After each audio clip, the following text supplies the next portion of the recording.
Hello बच्चों, let's see the question. The equivalent resistance between A and B is, here we have given a diagram with four options. Now to answer this question, first we will discuss here the key concept, and here the key concept is given as equivalent resistance, जिसमें हम series में जो resistance की value होती है उसको calculate करते हैं bye R1 plus R2 plus R3.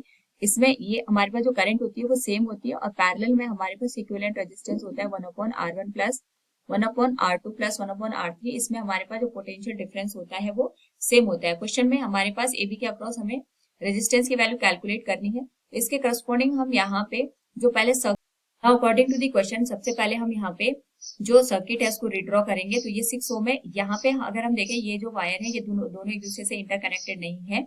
यहाँ पे मैं इसको नाम दे देती हूँ कोई पोटेंशियल. सपोज हमने इसको M मान लिया. इसी तरीके से यहाँ का जो पोटेंशियल है इसको हम N मान लेते हैं. तो जो यहाँ पे पोटेंशियल है N वही यहाँ पे भी पोटेंशियल आएगा N. यहाँ पे जो पोटेंशियल है M वही यहाँ पे भी आएगा M. इसका मतलब ये है कि हमें यहाँ पे सर्किट को जब रिड्रॉ करेंगे तो हमारे पास जो रेजिस्टेंस है इसको हम इजीली यहाँ पे ड्रॉ कर सकते हैं. इसीलिए हमने टर्मिनल को इस तरीके से यहाँ पे शो कर दिया. तो सबसे पहले यहाँ पे A टर्मिनल है, इसमें आ गया 6 ओम. तो A का यहाँ पे अगर हम देखें तो जो 6 ओम का दूसरा टर्मिनल कनेक्ट है वो M के साथ है, यानी यहाँ पे M आएगा. और M का जो कनेक्शन है वो हमारे पास यहाँ पे 10 ओम के साथ है. 10 ओम 5 ओम के साथ यहाँ पे सीरीज में कनेक्ट है. दिस विल बी 5 ओम. इसका एक टर्मिनल यहाँ पे हमने N से इंडिकेट किया है. तो N से अगर हम कनेक्शन देखें तो 7 ओम का है. तो हम यहाँ पे इसको इस तरीके से ड्रॉ कर लेते हैं. दिस विल बी 7 ओम. और 7 ओम यहाँ पे 8 ओम के साथ सीरीज में कनेक्ट है. दिस विल बी 8 ओम. और 8 ओम का टर्म जो हमारे पास कनेक्शन है वो M के साथ है. तो हम इसको इस तरीके से ड्रॉ कर सकते हैं. इसी तरीके से हमारे पास दो रेजिस्टेंस और बच गए. एक तो 4 ओम, दूसरा 11 ओम. 11 ओम का एक जो टर्मिनल है वो M के साथ कनेक्ट है. तो हम यहाँ पे 11 ओम ड्रॉ कर लेते हैं. और इसका एक टर्मिनल यहाँ पे 4 ओम के साथ कनेक्ट है और 4 ओम डायरेक्ट यहाँ पे N के साथ कनेक्ट है. तो it will be look like this.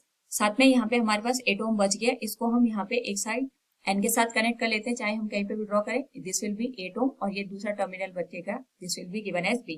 तो सबसे पहले यहाँ पे हमारे पास जो भी रेजिस्टेंसेज है अगर हम उनको कैलकुलेट करें AB के करस्पॉन्डिंग, तो AB के करस्पॉन्डिंग हमारे पास यहाँ पे 11 ओम और 4 ओम ये दोनों सीरीज में आएंगे. तो ये बन जाएगा 15 ओम के बराबर. ये भी बन जाएगा हमारे पास 15 ओम के बराबर और ये भी बन जाएगा 15 ओम के बराबर. तीनों पैरेलल में कनेक्ट है.